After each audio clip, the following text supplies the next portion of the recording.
संत गोपीदास साहब के चरण कमलों में अनंत बंदगी करते हुए यहाँ उपस्थित आप सभी परमात्मा के नेमी प्रेमी भक्तों को मेरी साहेब बंदगी। इस संसार में हम लोग अक्सर देखते हैं कि लोग पूजा भक्ति तीर्थ व्रत ये सब कुछ अपनी अलग अलग इच्छाओं को लेकर के किया करते हैं। अपनी मनोकामनाओं की पूर्ति के लिए कोई मंदिर जाता है, कोई मस्जिद जाता है, कोई गिरजाघर जाता है, कोई गुरुद्वारा जाता है, कोई तीर्थ करने जाता है, कोई व्रत करता है। तो आप देखेंगे तो दो तरह की धारा आपको दिखाई देगी। एक ऐसे लोग जो अपनी मनोकामनाओं की पूर्ति के लिए तरह तरह के तरीके अपनाते हैं। कोई छठ घाट पर दंडवत करते हुए जाता हुआ दिखाई दे देगा, तो कोई आपको निर्जला व्रत करते हुए दिखाई देगा, कोई आपको पांचों उंगली में पत्थर का अंगूठी पहना हुआ दिखाई देगा, कोई गला में तरह तरह का रुद्राक्ष बांधा हुआ दिखाई देगा, तो कोई बाह में कुछ बांध लेता है, कोई कमर में कुछ बांधता चलता है।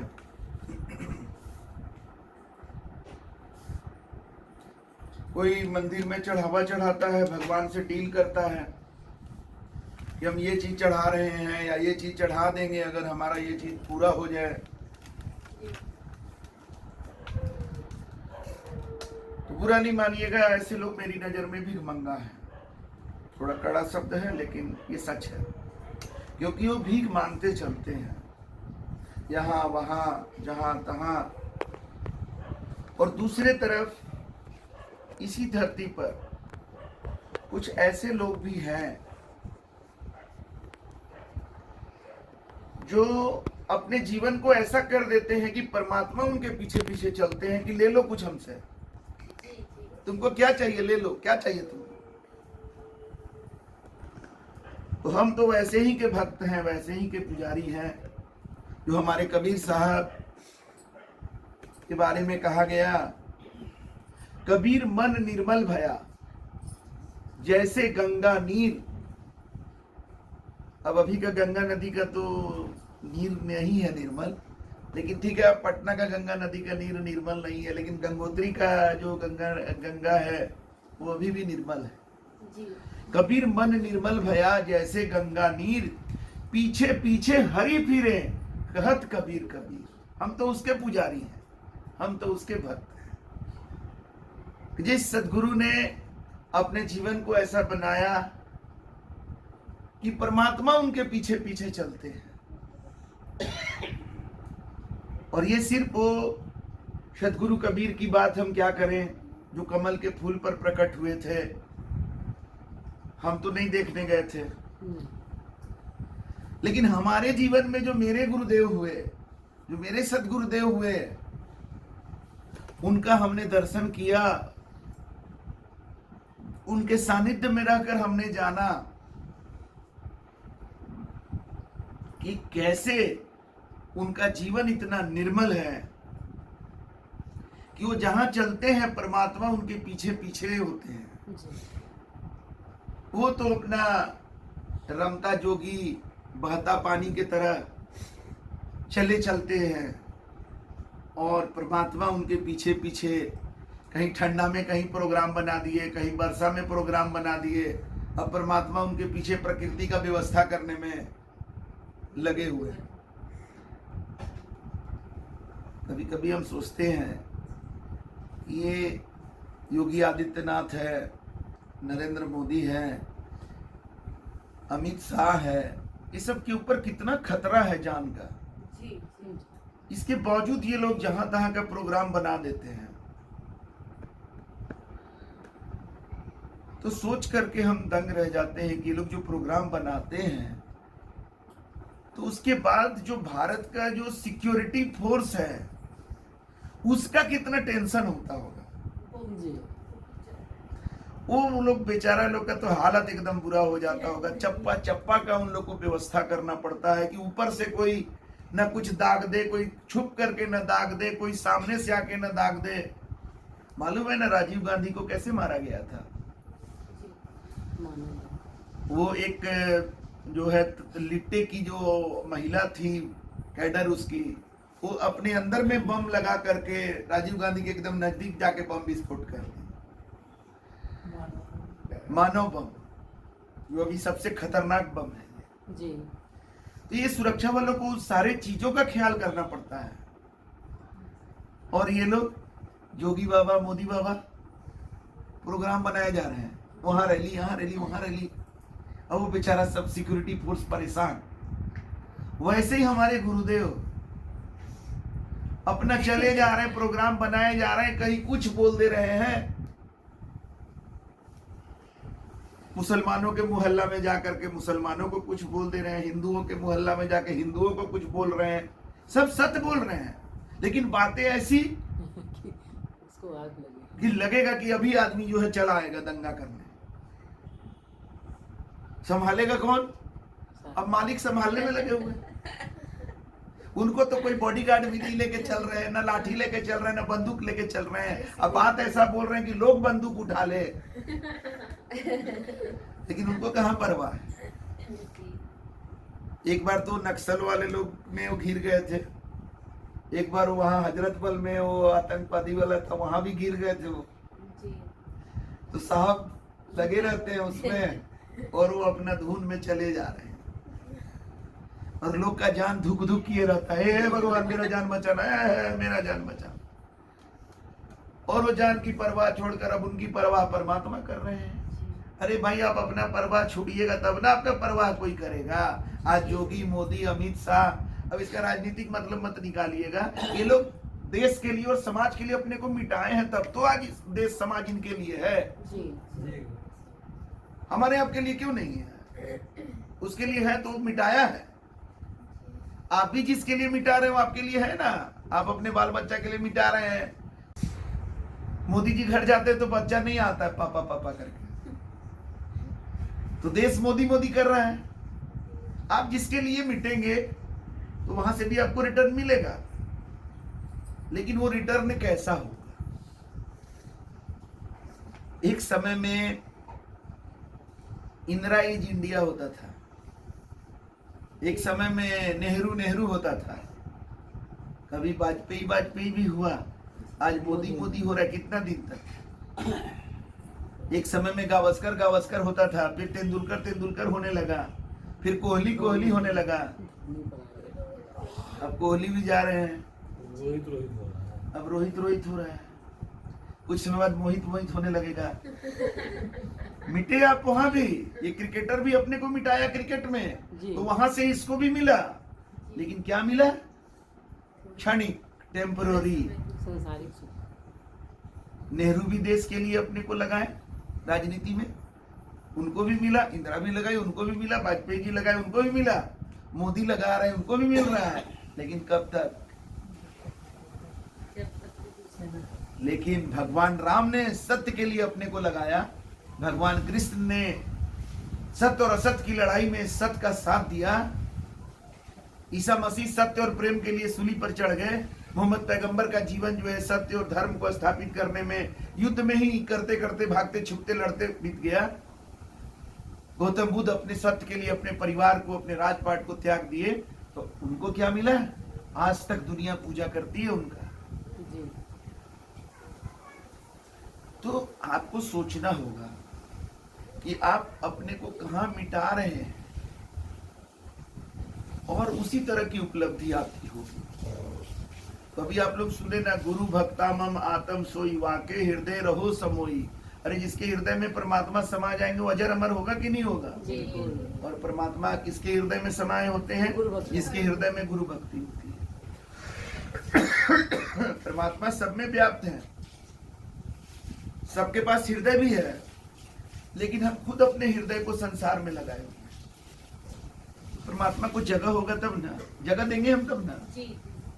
अभी मान लीजिए यहाँ इतना आदमी बैठे हुए हैं, अभी थोड़ा मोड़ा जगह है, उसमें भी टांग पसार लीजिए आप लोग, और तब कोई आए तो कोई हिले ही नहीं, तो कहाँ बैठेगा? माथा पर बैठेगा? चल जाएगा, चल जाएगा। वो देखेगा कि भाई हमको कोई बैठने बोल नहीं रहा है, जगह नहीं दे रहा है, तो क्या ये जो समझदार आदमी होगा वो चल जाएगा। तो हम लोग अपने दिल में काम भावना को, क्रोध को, लोभ को, मोह माया सब यहीं पर रखे हुए हैं, दिल इसी सब से लगाए हुए हैं। तो परमात्मा के लिए जगह छोड़े हैं क्या आपने? तो कहाँ से बैठेंगे?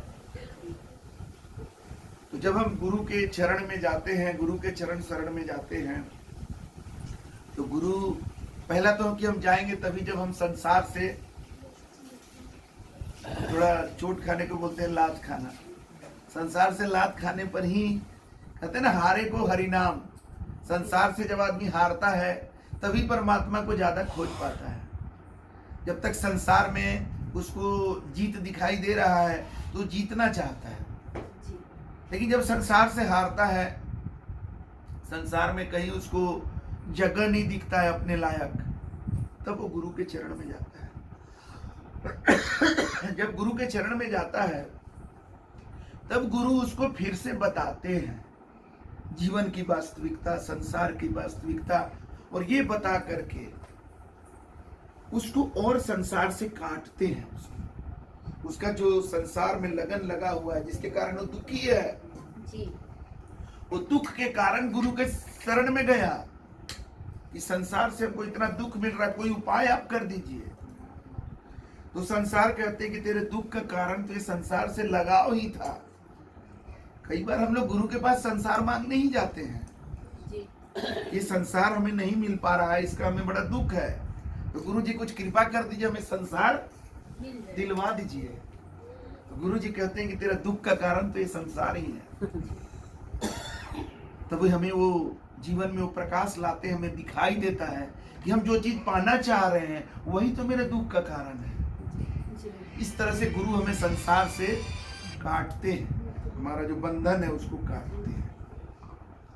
और इस तरह से संसार से जब मेरा बंधन कटने लगता है तब जाकर दिल में जगह बनना शुरू होता है।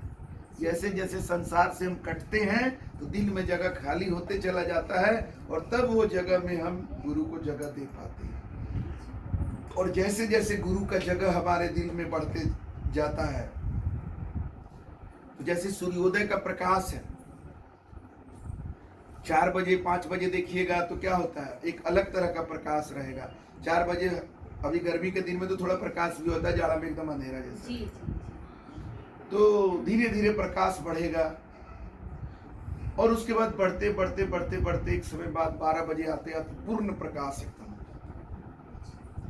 तो उसी तरह से गुरु के शरण में हम जाते हैं तो पहले सवेरे वाला जो 4:30 बजे, 4:45 बजे वाला प्रकाश आता है थोड़ा सा, फिर उस प्रकाश में हमें बहुत चीज दिखने लगता है, तो हमारा संसार के बजाय परमात्मा और गुरु से प्रेम बढ़ने लगता है। और ये जब बढ़ता है तो और प्रकाश आता है, और जब प्रकाश और बढ़ता है तो संसार से और मेरा कट ऑफ होना चालू हो जाता है, और धीरे धीरे हमारे जीवन में पूर्ण प्रकाश आ जाता है। तो फिर ये संसार की चीजें हमें प्रभावित नहीं करती हैं, दुख नहीं पहुंचा पाती हैं, असर ही नहीं होता है उनका। वो आता है, ऐसा नहीं कि वो आएगा नहीं। अब जैसे आप बाहर चलते हैं ठंडा के दिन में, तो क्या होता है, ठंडा नहीं लगेगा क्या? लगेगा, लेकिन अगर आप पहने हुए हैं बढ़िया से तो असर नहीं करेगा। अभी आप लोग टीवी में देख रहे होंगे, बहुत सारे रिपोर्टर लोग बताते हैं -6 डिग्री सेंटीग्रेड से वो -3 डिग्री सेंटीग्रेड से रिपोर्टिंग कर रहे हैं, पूरा बड़ा टोपी ओपी ये वो सब लगाए हुए हैं। तो ऐसा नहीं है कि वो देख के लगता है कि मतलब कहाँ -6 कहाँ पता चल रहा है, लेकिन इतना पहने हुए हैं इसीलिए। तो अब रिपोर्टिंग याद आ गया, तो चलिए कुछ थोड़ा रूस यूक्रेन के बारे में भी बात हो जाए कि रूस और यूक्रेन की लड़ाई जो है ये आखिर क्यों हो गई, और अभी जहां पर पहुंचा हुआ है वहां पर क्यों पहुंचा है, इसमें हमारे लिए क्या है। अभी एक बड़ा अच्छा मैसेज पढ़ रहे थे, पत्नी पति से कह रही है कि रूस या यूक्रेन में कभी रहते थे क्या? तो बोला कि नहीं। आगे जाना है क्या रूस या यूक्रेन? तो बोला नहीं। तेरा कोई रिश्तेदार रहता है क्या रूस या यूक्रेन में? तो बोला नहीं। तो बोली रिमोट लाओ इधर।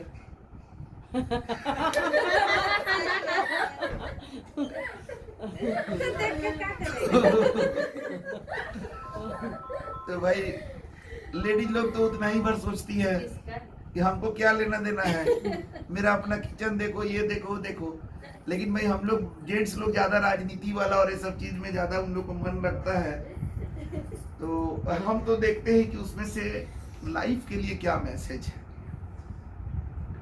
तो एक बात बताइए, रूस और यूक्रेन के बीच युद्ध हो रहा है, दोनों में से कोई ऐसा देश है जो कम पढ़े लिखे लोग हैं उसमें? नहीं। है? बिहार वार टाइप का। अब बिहार भी तो नहीं है वैसा, लेकिन एक समय में बिहार में अशिक्षा बहुत ज्यादा था, अभी तो काफी अच्छा हो गया है बहुत हद तक। बिहार, उत्तर प्रदेश, मध्य प्रदेश और राजस्थान को बीमारू स्टेट बोला जाता था भारत में, बीमारू स्टेट। ये सब में अशिक्षा बहुत ज्यादा था। तो अशिक्षित लोग थोड़ा लड़ते झगड़ते हैं तो बात समझ में आती है कि अनपढ़ गंवार है, लड़ रहा है। तो क्या रूस और यूक्रेन में पढ़ाई लिखाई का लेवल कम है क्या? नहीं, आप लोग जानते हैं सब पढ़े लिखे लोग ज्यादा हैं उधर, तब भी लड़ाई हो रहा है कि नहीं? अच्छा ये बताइए कि रूस और यूक्रेन में से कोई गरीब देश है जो? नहीं। गरीब भी नहीं है। देखते हैं ना रोड कितना चौड़ा मस्त रोड है, बिल्डिंग कितना ऊंचा ऊंचा है। मतलब दोनों देश पैसा वाला है, ऐसा नहीं कि पैसा के कमी के लिए लड़ रहा हो, ऐसा भी नहीं है। गरीबी में भी आदमी झोपड़पट्टी में जाइए तो ऐसे ही लड़ते रहता है। इसलिए कि वो गरीबी को अभिशाप बोला गया है। गरीबी में दिमाग पैसा का दिक्कत होता है तो माथा पर बहुत ये होता है, उसमें आदमी लड़ बैठता है। तो अशिक्षा भी नहीं है, गरीबी भी नहीं है, दोनों के पास अच्छा पैसा है, दोनों देशों के पास, फिर भी लड़ाई हो रहा है। काहे हो रहा है? दो मेन कारण बताते हैं ना भाई। लड़ाई झगड़ा कहीं होता है तो लो लेवल का आदमी है या कम पढ़ा लिखा है, तो दोनों में से तो कुछ नहीं है, फिर भी लड़ाई हो रहा है। एक बात आपने कहा अहंकार का लड़ाई है, सही है, मान लिया। लेकिन और थोड़ा डिटेल में वो अहंकार को और डिटेल में अगर हम आपको बताएं, गौर करिए, तो रूस जो है वो अपना प्रभाव क्षेत्र बढ़ाना चाह रहा है ना। माने जितना आप ये लड़ाई हुआ तो कौन जान गया कि रूस पावरफुल है, जो पहले नहीं जानता था? सबको पता था कि रूस बहुत पावरफुल है, फिर भी वो अपना पावर और जताना चाह रहा है। और यूक्रेन भी पावरफुल कंट्री है, तभी तो इतना टक्कर दे रहा है उसको। लेकिन वो और पावरफुल बनना चाह रहा था और समृद्ध बनना चाह रहा था यूरोप के कंट्री के साथ संगत करके। यूक्रेन की नजर में था कि अगर हम यूरोप वाले देशों के साथ हो जाएंगे तो हम और अमीर हो जाएंगे जल्दी, और हम और पावरफुल हो जाएंगे। मतलब दोनों को और चाहिए, दोनों के पास है लेकिन दोनों को और चाहिए, इसीलिए लड़ाई हो रहा है। यही काम तो लोग भी कर रहे हैं संसार में, है लेकिन और चाहिए। जिसको बच्चा नहीं है उसको बच्चा चाहिए, बच्चा जिसको है उसको बेटा चाहिए। एगो बेटा हो गया तो एगो बेटा से क्या, दूगो बेटा, एगो को डॉक्टर बनाएंगे, एगो को आइए। चलते इतना विध्वंस हो रहा है। ये युद्ध केवल रूस और यूक्रेन के बीच नहीं है, ये युद्ध इस संसार युद्ध से जल रहा है। खाली वो वाला युद्ध से नहीं, यहाँ आपस में युद्ध हो रहा है, परिवार में युद्ध चल रहा है, पड़ोस में युद्ध चल रहा है, समाज में युद्ध चल रहा है, देश में युद्ध चल रहा है। किस लिए चल रहा है? ये दिल मांगे मोर, और चाहिए और चाहिए। यही चीज बढ़ाते बढ़ाते आज रूस और यूक्रेन को भिड़ा दिया। और एक पॉइंट गौर करिए, रूस का भी सबसे बड़ा दोस्त कौन है? नहीं, भारत रूस का सबसे बड़ा दोस्त नहीं है। बेलारूस है, बेलारूस भी नहीं है, चाइना है। अगर रूस के साथ चाइना नहीं होता रूस अकेले होता तो नाटो और अमेरिका अभी तक बहुत कुछ कर दिया होता। देर लगाता है वो सब अपना सेना उतारने में, मिसाइल दागने में। इराक उराक में देखे कैसे कर दिया। लेकिन रूस के साथ चाइना है। रूस का भी सबसे नजदीकी दोस्त है चाइना, और चाइना का सबसे नजदीकी दोस्त कौन है? नॉर्थ कोरिया, जो गाहे बगाहे मिसाइल दागते रहता है। ये लोग दोस्त हैं, 3 ठो बहुत अच्छे दोस्त हैं। अब चाइना का पॉलिसी जग जाहिर है, कितना अच्छा पॉलिसी है उसका मानवता के प्रति। तो रूस चाइना के संगत में रह करके और क्या कर सकता है? अब इधर आइए, यूक्रेन का देखिए, इसका संगत में, एक किसके संगत में था? नाटो और अमेरिका के संगत में। दगाबाज, चालबाज लोगों के संगत में जाकर के अपना हाल क्या कर लिया बेचारा। आज रूस चाइना के संगत में जाकर के आज इतना आक्रामक हो गया। हम मतलब व्यक्तिगत तौर पर हम पुतिन का बहुत रेस्पेक्ट करते थे, लेकिन अभी मतलब अन्यथा अगर ना ले तो लगता है कि कोई मार देता उसको तो अच्छा होता है। ऐसा कभी कभी आता है अंदर से, कोई मार देता उसको, क्योंकि जब देखते हैं उतना सारा विध्वंस तो लगता है कि वही बैठ के ना बोलता होगा कि वहां मारो, यहाँ मारो, ऐसे मारो, वैसे मारो, बैठ के यही कर रहा है। तो इतना सारा विध्वंस, तो हम कहना ये चाह रहे हैं कि आज रूस के विरुद्ध में 141 देशों ने वोट दिया, तो पूरा विश्व का 141 देश तो उसके विरुद्ध है ना भाई। आप प्रजातंत्र की बात करते हैं, तो प्रजातंत्र के हिसाब से अगर विश्व का सरकार होता तो क्या होता उसका। लेकिन ये तो कहने की बातें हैं ना, प्रजातंत्र प्रजातंत्र कहने की बातें, असली में तो पावर तंत्र है। तो अब मेरे नजर में वो नीचे आ गया, तो कोई जरूरी नहीं कि सबके नजर में नीचे आ गया होगा, बहुत लोग के नजर में ऊपर भी गया होगा, हमको उससे नहीं मतलब है। लेकिन हमको लगता है कि एक तरह का लॉस मेरे जैसे और लोग भी होंगे।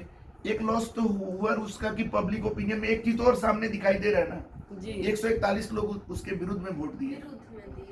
तो आज चाइना का संगत और इस तरह का एक्शन जो और के चक्कर में वो किया, तो उसका नतीजा हुआ कि उसका भी मान सम्मान नीचे गिरा है। और अगर वो सोच रहा होगा कि उसका ये सब कर देने से लोग समझेंगे कि बहुत पावरफुल है, तो गलतफहमी, क्योंकि पहले भी लोग कहते थे कि पावरफुल है और आज भी लोग कह रहे हैं कि पावरफुल है भाई। और यूक्रेन का और संगत करके क्या हुआ भाई, देखिए कितना तबाह हो गया वो देश को, फिर से बनने में कितना समय लगेगा, अभी आगे क्या होगा पता नहीं है। तो ये 2 चीज के प्रति आप लोग सावधान हो जाइए। ये और ये दिल मांगे मोर, और चाहिए, तो ये आपको युद्ध में झोंक देगा, झोंक रहा है। केवल रूस और यूक्रेन का नहीं, हम बार बार कह रहे हैं, युद्ध सब जगह चल रहा है। और संगत के ऊपर हमेशा ध्यान दीजिए, किसके संगत में आप हैं। ये नाटो और अमेरिका जैसा संगत जो वक्त पर काम नहीं आएगा, और नहीं तो चाइना जैसा संगत जो गिरा देगा, दोनों गिराने वाला ही संगत है। तो संगत किसका करना चाहिए? साधु संतों का संगत करिए, तो क्या होगा, विवेक जगेगा। विवेक जगेगा तो क्या होगा, सही और गलत क्या है वो आप समझ पाएंगे। और जब आप सही गलत समझ पाएंगे, जब आपका मन सही होगा, आपका वचन सही होगा, आपका कर्म सही होगा, तो आपके साथ गलत कैसे होगा ये हमको समझाइए कोई। अरे जितना कुछ हो रहा है ये तो मन वचन और कर्म गलत होने के चलते हो रहा है। गीता को उठा करके देख लीजिए, गीता में क्या कहा गया है, जैसा कर्म करेगा वैसा फल देगा भगवान। ये है गीता का ज्ञान। गीता का जो कर्मा का थ्योरी है, सिद्धांत है, वो यही ना है कि जैसा कर्म करोगे वैसा फल मिलेगा। और एक संत है वो क्या कहते हैं, 4 वेद 6 शास्त्र में बात लिखा है दोए, सुख देते सुख होता है, दुख देते दुख होए। मतलब जो दोगे वही तुमको मिलेगा। तो हम गलत करेंगे तो गलत ही मिलेगा ना। तो हमें क्या करना है, हमें सही होना है, हमें निर्मल होना है। तभी परमात्मा की कृपा हमारे ऊपर होगी। हम सही और निर्मल हो जाएंगे तो कबीर मन निर्मल भया जैसे गंगा नीर, पीछे पीछे हरि फिरे कहत कबीर कबीर। तो हम सही और निर्मल हो जाएंगे तो परमात्मा हमारे पीछे होंगे। जी, और हम गलत हैं तो क्या हो रहा है, हम परमात्मा के पीछे नहीं हैं, दुख हो रहा है। हम तो अंधा की तरह जहां तहां मांग रहे हैं। परमात्मा से मांगने में कोई बुराई नहीं है, लेकिन आपका तो परमात्मा का खोज नहीं है। आप जिससे तिससे मांग रहे हैं, ये बाबा वो बाबा, ये मंदिर वो मंदिर। अगर आपकी परमात्मा की खोज हो जाएगी तो परमात्मा तो आपके अंदर ही है। परमात्मा की खोज होगी तो आप पहले गुरु को खोजेंगे, और गुरु जब आपके जीवन में मिल जाएंगे तो अपने आप रास्ता बता देंगे कि कैसे रास्ता पर चलोगे तो सब कुछ तुम्हारे पास होगा।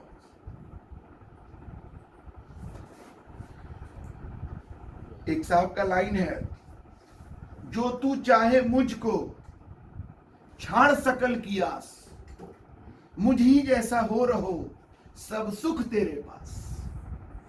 तो गुरु मिलेंगे तब ना पता चलेगा जी, कि परमात्मा कहते हैं, साधु संत की वाणी है कि अगर तुम मुझको चाहते हो, रियल में गुरु कहते हैं कि रियल में तुमको अगर हमसे प्रेम है तो मेरे जैसा बन जाओ।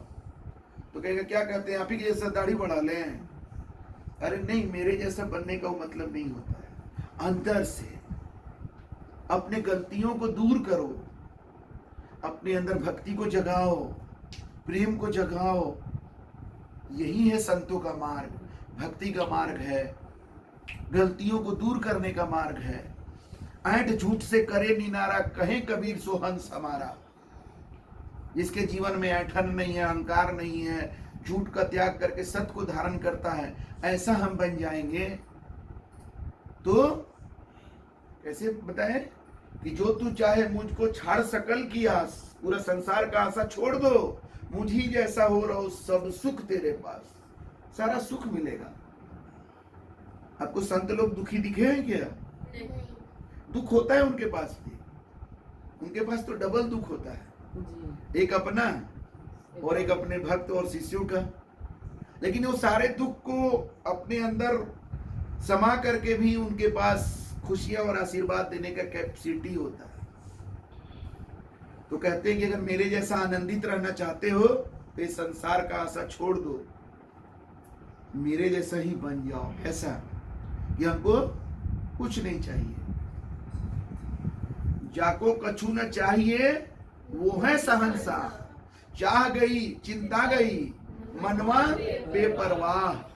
जब आदमी के अंदर से चाह और चिंता चला जाएगा तो मन बेपरवाह हो जाएगा कि नहीं? जी, आज हमारी चाहत है जो हमें डरा करके रखी है कि अगर उसका नहीं सुनेंगे तो मेरा वो वाला काम नहीं बनेगा, उसको खुश नहीं करेंगे तो फिर हमको ऐसे प्रॉब्लम हो जाएगा। तो उसके अंदर चाह है और चिंता है, इसके चलते उसके अंदर डर है। और जिसका चाह और चिंता, लेकिन परमात्मा को बिना गुरु के हम जान नहीं सकते। कितना भी वेद पुराण पढ़ लीजिए, गुरु बिन काहू न पाया ज्ञाना, ज्यों थोथा बुझछाड़ किसान। वेद पुराण भी पढ़ लीजिए तो आप परमात्मा को नहीं जान सकते हैं। और कितना भी जतन से आप तरीका अपना लीजिए, आपका हृदय कभी शुद्ध नहीं होगा।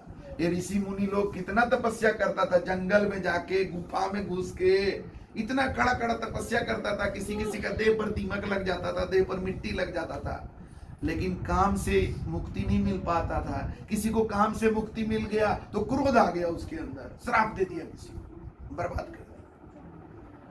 तो काम से मुक्ति नहीं मिला, किसी को काम से मुक्ति मिला तो क्रोध से नहीं मिला, किसी को क्रोध से मिल गया तो लोभ में फंस गया, किसी को लोभ से मिल गया मुक्ति तो मान बढ़ाई घुस गया उसके अंदर। अब आपको उसको मान बढ़ाई चाहिए कि हम कितने अच्छे हैं, बस घुस गया कहीं ना कहीं से विकार उसके अंदर। कितना भी उपाय कर लो, हृदय शुद्ध नहीं होगा, हृदय में कुछ न कुछ रह जाएगा। एक ही उपाय है, गुरु के भक्ति रूपी दरिया में स्नान करो और सतनाम परमात्मा के नाम का साबुन घसो, अपना सतनाम का साबुन घसो और गुरु के दरिया में स्नान करो, गुरु के भक्ति में, गुरु की सेवा में स्नान करो। और कोई उपाय नहीं है। और जब तक हृदय शुद्ध नहीं होगा, मन वचन और कर्म में गलतियां होंगी, तब तक सजा तो मिलेगा और मिलना भी चाहिए। दूसरा कोई को हम चाहते हैं कि गलत किया तो उसको सजा मिले, तो हम भी गलत करें तो हमको भी तो मिलना चाहिए, जी है ना। लेकिन हमको तो अपना बड़ा दर्द लगता है ना, अपना खून निकल गया, बड़ा दर्द हुआ। अब मुर्गा को काट दो, बकरा को काट दो, उसका खोपड़ी लटका दो, है ना। मुर्गा को छील करके छिलका उतार दो, लटका दो, वो बहुत अच्छा। और अपना उंगली में ये हो गया तो बहुत खराब। तो वैसे चलेगा नहीं, परमात्मा का नियम ऐसे थोड़ी होता है। तो हमें अपना में तो बड़ा दुख लगता है, दूसरे का दुख नहीं लगता है। तो दूसरे को मिल रहा है अगर गलती का सजा, तो हमको भी तो मिलेगा। आज मुर्गा को काटा जा रहा है, वो भी किसी को काटा होगा जी। लेकिन तुम ये मत बोलो कि वो किसी को काटा होगा तो उसको काटा जा रहा है, अभी हम खाएंगे, तो फिर तुमको भी तो मिलेगा। इसलिए उस तरह का गलती हम ना करें, उस तरह का गलत सोच हम ना रखें, उस तरह का गलत वाणी वचन। केवल मारा जाता है तलवार से और गोली से नहीं, शब्द से भी मारा जाता है, चोट पहुंचाया जाता है।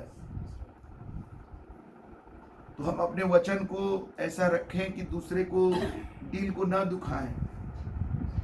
साहब कहते हैं मंदिर तोड़ो मस्जिद तोड़ो, ये तो खास मजाका है। अब इसका मतलब नहीं कि मंदिर तोड़ो ये बोले कि साहब बोले थे मंदिर तोड़ो, ऐसा नहीं। साहब का भाव क्या है उसको समझिए, वो अगले लाइन में क्लियर होगा। मंदिर तोड़ो मस्जिद तोड़ो ये तो खास मजाका है, पर रे बंदे किसी का दिल मत तोड़ो, ये घर खास खुदा का है।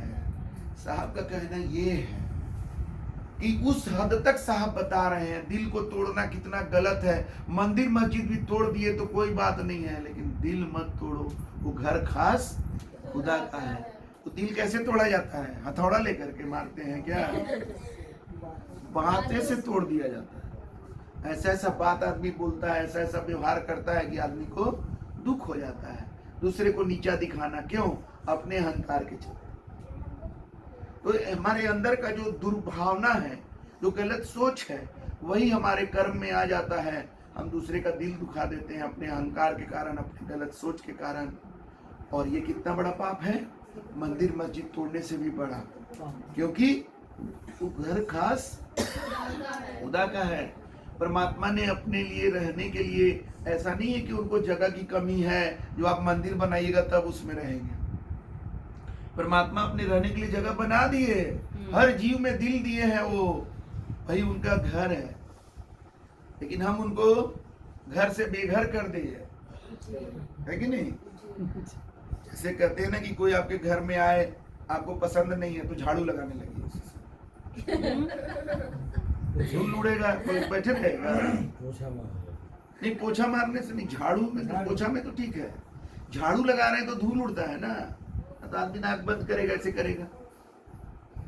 अब वहां पर कोई आप बदबू फैला दीजिए, किसी को भगाना है तो। आज लोग क्या कर रहे हैं, अपने दिल में इतना गंदगी रखे हैं कि वहां परमात्मा टिक ही नहीं सकते। तो क्या होते हैं वो, लेकिन वो पूरी तरह से अगर भाग जाए हमारे शरीर में से तो फिर तो हम खत्म ही हो जाएंगे। तो वहां पर गुप्त हो जाते हैं, सूक्ष्म हो जाते हैं, काम चलाओ सरकार बना देते हैं वहां की, बस काम चलता रहेगा।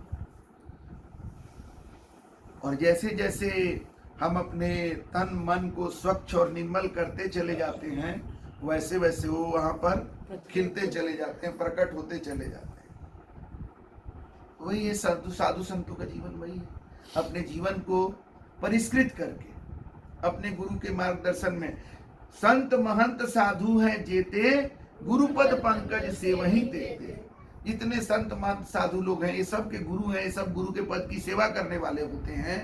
ये गुरु के मार्गदर्शन में क्या करते हैं, अपने मन वचन और कर्म को ये सही करते चले जाते हैं। और जैसे जैसे मन वचन कर्म सही होता है, दिल में से दुर्गुण दुर्भावना दुर्गंध ये सब हटने लगता है, तब परमात्मा प्रकट होने लगते हैं, दिल में जगह बन जाता है, दिल में रहने लगते हैं। जहाँ भक्ति भाव होगा, जहाँ गुरु से प्रीति होगा, वहां पर परमात्मा समा जाएंगे उसके, और इस तरह से परमात्मा प्रकट हो जाते हैं। आज इस भगवान के लिए पागल की तरह लोग जा रहे हैं, इधर से उधर नाच रहे हैं। हम पूछते हैं कि क्या मिला? कुछ नहीं। क्यों जाते हैं? है, परंपरा है, तरीका है, अंधा की तरह चले जा रहे हैं। वो परमात्मा को पाना इतना सहज है, क्योंकि उसको पाना कहाँ है, वो कहीं खो गए हैं क्या? अरे तो हमारे अंदर ही है, हमारे सबसे नजदीक तो परमात्मा ही है, जो दुख सुख हर में हमारे साथ है, लेकिन हम उनको पहचान ही नहीं पाते हैं। गुरु मिलते हैं तो यही तो करते हैं, गुरु के मिले कटे यम फांसी, विलंब न होए मिले अविनाशी। सच्चे गुरु जब मिल जाते हैं तो उनके मिलते ही यम का फांसी कट जाता है, मतलब 84 का चक्कर खत्म। अब आपको जमराज नहीं ले जा सकता है। इसके जीवन में गुरु का मुहर लग गया तो जमराज उस जीवात्मा को नहीं उठा के ले जाएगा, बांध के नहीं ले जा सकता। इतना बड़ा पावर के साथ गुरु बनाते हैं, और विलंब न होए मिले अविनाशी, देर नहीं लगता है, अविनाशी का दर्शन होता है। कैसे? वो अंदर ही तो है। बस गुरु क्या करते हैं, बोलते अभी तक तू बाहर दौड़ रहा था, चल अंदर जा, अपने तरफ देखो। तो इस तरह से गुरु हमें आत्म केंद्रित करते हैं, और जब हम आत्म केंद्रित होते हैं तो हमारी आत्मा परमात्मा का ही अंश है, तो हम परमात्मा केंद्रित हो जाते हैं। तो फिर हमें आत्म दर्शन होता है तो परमात्मा दर्शन भी हो गया। ये गुरु के शरण में जाने पर ये सब चीजें होती है। तो कितना सहज है कि परमात्मा को खोजने का जरूरत नहीं है।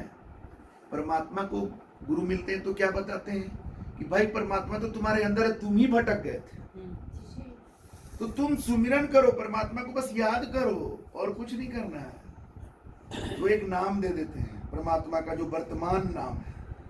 नाम तो बहुत सारे बाबा लोग बहुत सारा नाम देते रहते हैं चेला चपाटी को।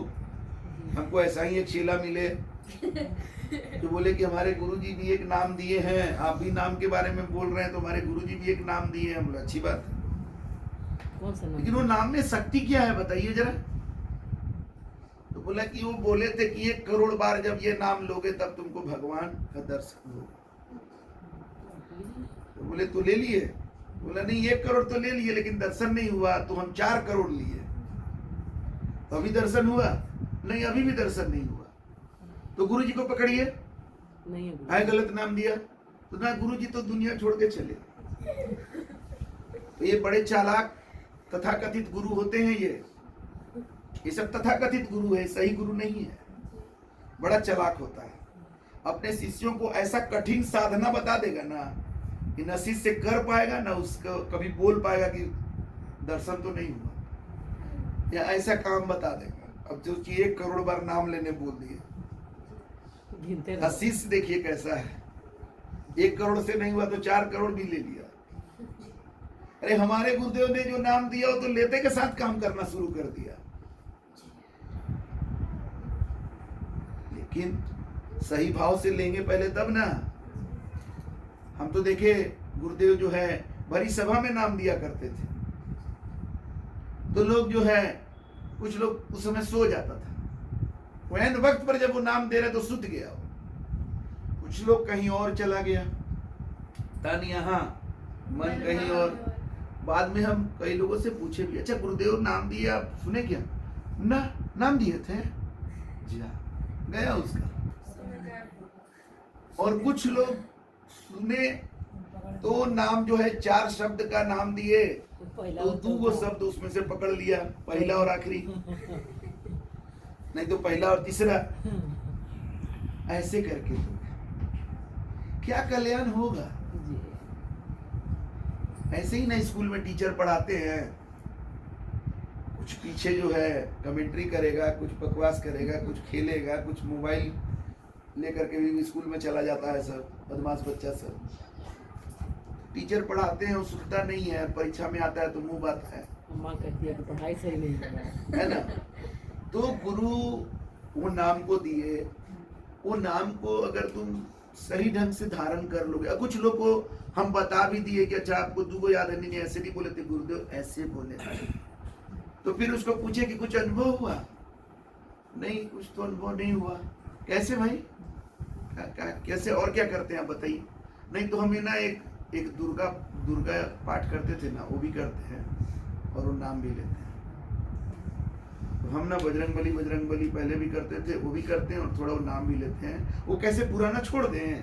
नहीं, कहीं नाराज हो गए तो नहीं, पुराना कैसे छोड़ दें? ये मूर्ख, पुराना बिल्डिंग जहाँ है वहाँ नया बिल्डिंग कैसे बनेगा? तोड़ना पड़ेगा। बन सकता है? नहीं, एक जगह पुराना मकान है तो वहाँ नया मकान कैसे बनेगा? तोड़ना पड़ेगा। तोड़ना पड़ेगा कि नहीं तोड़ना पड़ेगा? जी। तुम पहले देख लो ना कि तेरा पुराना मकान में तेरा काम चल जाएगा तो रह ना भाई वहीं में। तुमको बजरंग बली करके अगर तेरा जीव काम चल रहा है तो तुम अच्छा करो उसको। कोई दुर्गा जी करके उससे काम चल रहा है तो करो, अच्छी बात है। लेकिन अगर गुरु के पास आए हो कि मेरा ये दुख है, मेरा वो कष्ट है, हमारे जीवन का कल्याण करिए, तो गुरु जो नाम दे रहे हैं उसको ही लेना पड़ेगा। जी। और वो लेने के बाद कल्याण ना हो तब गुरु से कह सकते हो। लेकिन तुम जगह दे नहीं रहे हो उस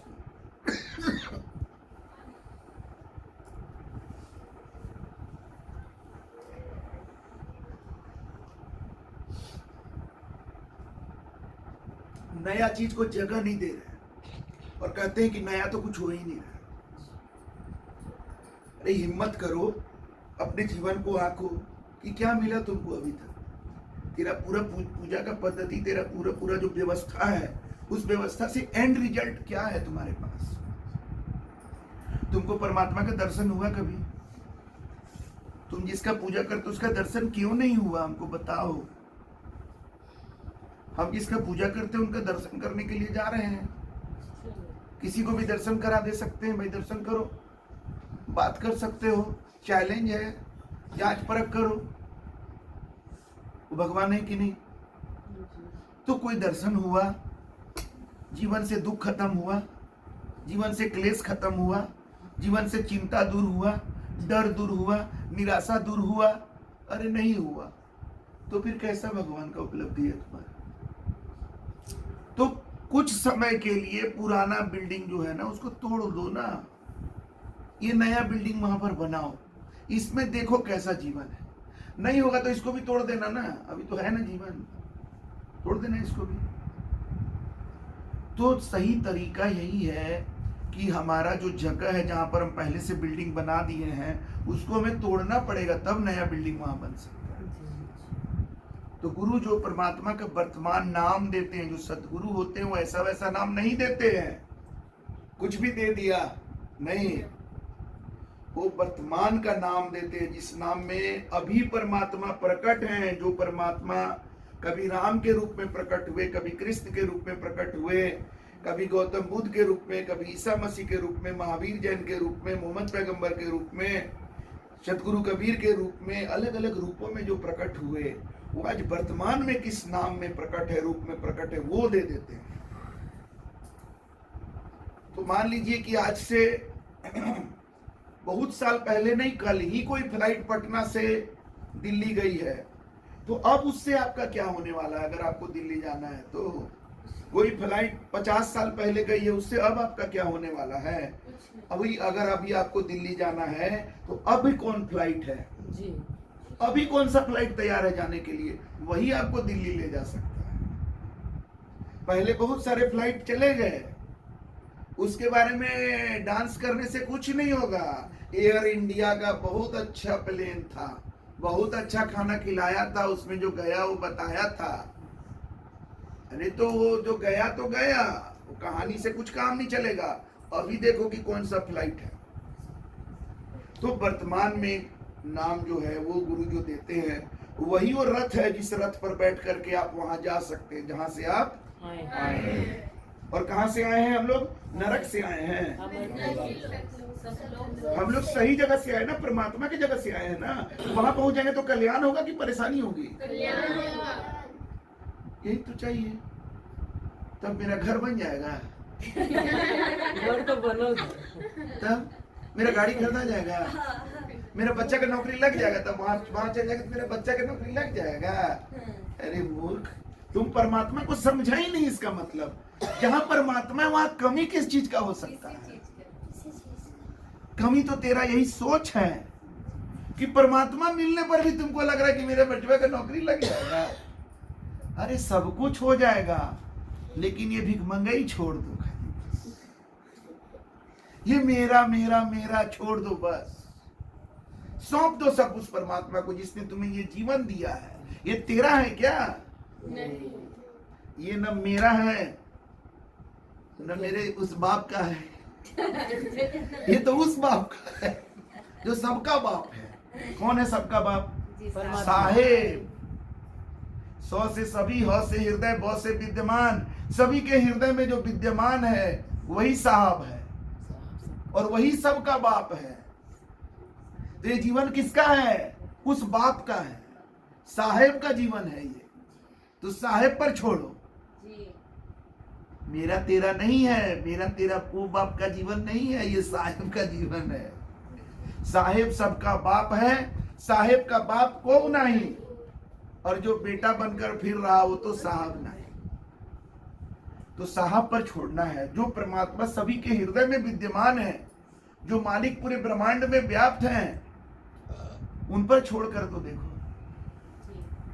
जाही विधि राखे साहेब ताही विधि रहिए, सत्य नाम सत्य नाम सत्य नाम कहिए। बस दिल का हर धड़कन परमात्मा के नाम का सुमिरन करेगा, रोम रोम हमारा परमात्मा के नाम का सुमिरन करेगा, उनका हो जाएगा।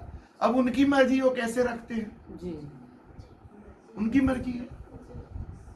अपने मर्जी से तो जी के देख लिए ना, कहाँ हो?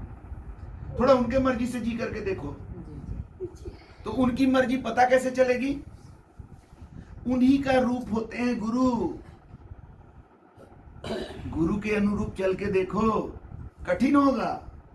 वो पत्थर का मूर्ति नहीं है जो मन में आए उनके सामने करते रहो, देखते रहेंगे। वो बोलते हैं, खाते भी हैं, जी। सुनते भी हैं, देखते भी हैं। उनके हिसाब से चलना कठिन होगा, लेकिन उनके हिसाब से चलना ही परमात्मा के हिसाब से चलना है। और वैसे चलोगे अपने सतगुरु के हिसाब से, तो तुम्हारा जीवन परमात्मामय होना ही होना है।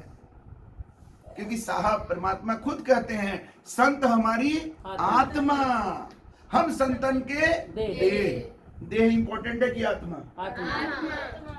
मालिक शरीर है कि आत्मा? आत्मा। अब बताइए, जो स्वयं मालिक है परमात्मा, वो संतन को कह रहे हैं, संतों को, कि संत हमारी आत्मा और हम तो देह हैं। और संतों में हम यूं रमे जो बादल में जैसे बादल में पानी पूरा व्याप्त है, वैसे ही संतों में हम व्याप्त हैं।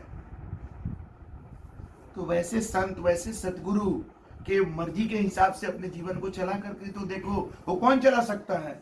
जो गुरु में पूरी तरह से मिटा हुआ। मिटा दो अपनी हस्ती को अगर मर्तबा चाहते हो, क्योंकि खाक में मिलकर ही गुले गुलजार होता है। मिटा दो गुरु शरण में, फिर देखो कैसा गुले गुलजार तुम्हारा जिंदगी हो जाए। और गुरु के कहे अनुसार अपने को बना करके तो देखो कैसा बन जाओगे। खुद ही को कर बुलंद इतना कि हर तदबीर से पहले खुदा बंदे से खुद पूछे, बताओ तुमको क्या चाहिए?